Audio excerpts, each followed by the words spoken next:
Welcome to all. Now in this lecture we are going to see the second result on the properties of RW metric that we have derived in RW metric this transformation metric, and for this metric we are going to see the second theorem in which we have to show that 1 upon a square, this quantity in this metric, is the Riemannian curvature of the spatial extent at any given time t. That is, for this spatial extent at any time, this quantity 1 upon a square denotes the Riemannian curvature. We have to prove this. Okay, so we take at any time, at any given time t0. What this implies, if we take a particular time t0, then e to the power g of t will be equals to e to the power g of t0. That is, at particular time we have calculated this function. So this function will be constant. Okay, and therefore we can write the spatial extent of this quantity as the spatial part of the equation. If we give this as a equation number 1, so of equation 1 can be written as,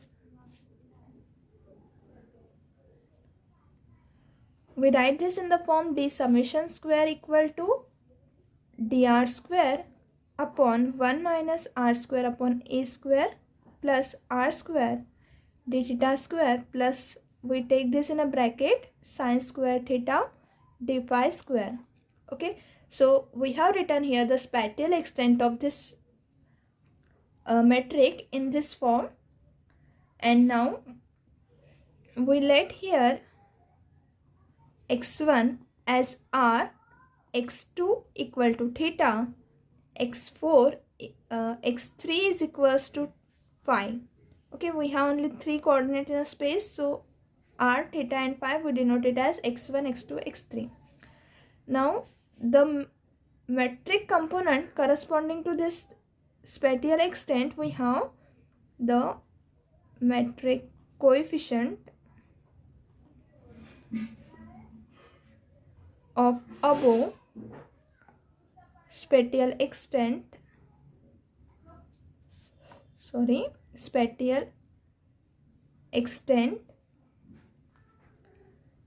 are given by G11 is equals to, G11 is equal to the coefficient of dr square, so it is 1 upon 1 minus r square upon a square. G22 equals to r square, that is the coefficient of d theta square. G33 is equals to coefficient of d phi square, so r square is multiplying inside the bracket, so it is r square sine square theta. And G alpha beta is equals to 0 for alpha not equals to beta. Okay, that we get here. Similarly, the conjugate of this metric tensor, we write here G upper suffix 11 equals to, and we say G11, this quantity we denote it as capital A, C.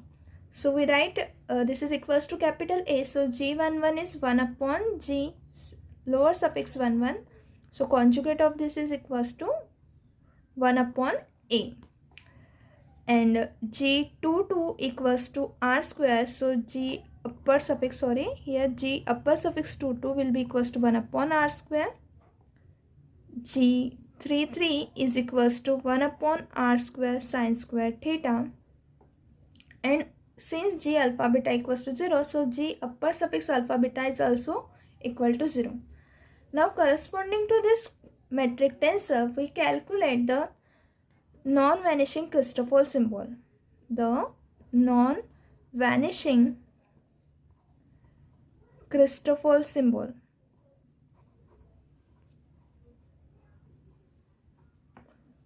are given by, okay, so how we can calculate, because we know that here 1 1, that is this metric tensor 1 1 is depend on only r, so 1 1 is depend on 1. 2 2 is depend on again only r, so 2 2 is depend on 1. 3 3 is depend on 1 and that is r coordinate and theta coordinate. R coordinate we take it as x1, theta coordinate is taken as corresponding to x2. So 3 3 is depend on 1 and 2. So the non-vanishing Christoffel symbol we get here as gamma of 1 1 1. Now from this we get 1 2 2 and gamma of 2 1 2, which is equals to gamma of 2 2 1. Now using this we get gamma of 1 3 3, gamma of 3 1 3, that is equals to 3 3 1, and gamma of 2 3 3, gamma of 3 2 3, that is equals to gamma of 3 3 2. Okay, so from this Christoffel symbol we get only this as a non-vanishing Christoffel symbol. Now we calculate this by using the definition of the Christoffel symbol. So I have directly writing here all this non-vanishing Christoffel symbol that I have calculated earlier, and so we will write it here. Gamma of 1 1 is equals to a dash upon twice a. Gamma of 1 2 2 is equals to minus r upon a. Gamma of 1 3 3 is equals to minus r upon a into sine square theta. Gamma of 2 1 2 is equals to gamma of 3 1 3 is equals to 1 upon r. Gamma of 2 3 3 is equals to minus sine theta into cos theta, and gamma of 3 2 3, this is equals to cot theta. Okay, so these are the only non-vanishing Christoffel symbol that we get here for this coefficient of a metric tensor G11, G22, G33. Okay, so as you well know now how to calculate all these Christoffel symbols, so I have not calculated here, but you may calculate this and verify this whether they comes out to be same or not. Okay, so calculate all this symbol by yourself. Now from this Christoffel symbol, what we have to done, we have to calculate the Ricci tensors. Okay, and then after calculating the Ricci tensor, we have to substitute in the formula of curvature tensor that we will study. We were studied in the Riemannian geometry. Okay, so that we have to calculate firstly the non-vanishing Ricci tensor, and then we have to substitute in the formula. So we write the Ricci tensor as the components of Ricci tensor can be easily computed from its expression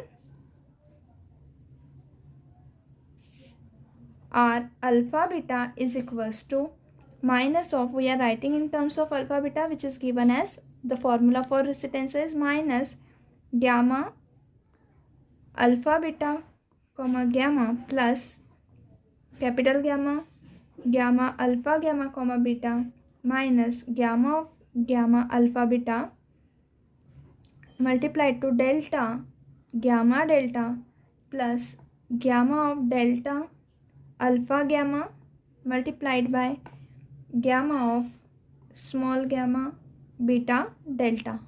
Okay, so this is a value, this is a formula for expression for the Ricci tensor R alpha beta, and that we computed again, that is equals to, that is non-vanishing Ricci tensor. We get only this as R11 minus twice a upon a square comma R22, which is equals to minus twice r square upon a square comma R33, which is equals to R22 sine square theta. So we get only this three component as a non-vanishing Ricci tensor, and since because our RW metric that we have derived here is isotropic. Okay, so because of isotropic, we have the curvature tensor form, which is given by, so the curvature tensor that we denote it by R alpha beta gamma delta, which is given in terms of G alpha beta because of the isotropy. We write this in the form R alpha beta gamma delta equals to K G alpha gamma G beta delta minus G alpha delta G beta gamma. Okay, and where alpha, beta, gamma, delta is corresponding to the spatial part, therefore it is varying from 1, 2 and 3. And here K denotes the Riemannian curvature, is a Riemannian curvature of the space. What this implies now, if we multiply this R alpha, beta, gamma, delta by the conjugate metric tensor G alpha delta, then we get that here, that is equals to K. We multiply inside this G alpha delta inside the brackets, so we get that here G alpha delta, and we take in a bracket alpha gamma, okay, and we write it out of the bracket beta delta minus, again if we multiply this term to G alpha delta, so we get G alpha delta, G in lower suffix alpha delta, G beta gamma. We write this in a bracket beta gamma curly bracket close. So because alpha and delta are both dummy suffixes, so here we are multiplying by G alpha delta. This will gives you R alpha get cancelled and delta get cancelled because of the dummy suffix, so we get R beta gamma, that is equals to this K in bracket. Now G alpha delta into G alpha gamma, this is written as alpha is dummy suffix, okay, so we write this as a chronicle delta, and above in a dummy suffix we have as a free suffix delta, and below we have gamma, okay, so we write this in this form. And G alpha delta in upper suffix and lower suffix, the product will be equals to delta of alpha alpha or delta of delta delta. Alpha alpha we write here, because of the confusion we write. So alpha as a dummy suffix, delta is also as a dummy suffix, so their product will be delta of alpha alpha, okay. And because of the summation convention on delta alpha alpha, that is delta alpha alpha, again since delta alpha alpha, because of the summation convention we have delta 1 1 plus delta of 2 2 plus delta of 3 3. And by the definition of chronicle delta, delta of 1 1 is 1, delta of 2 2 is 1, delta of 3 3 is 1, so this is equals to 3, okay.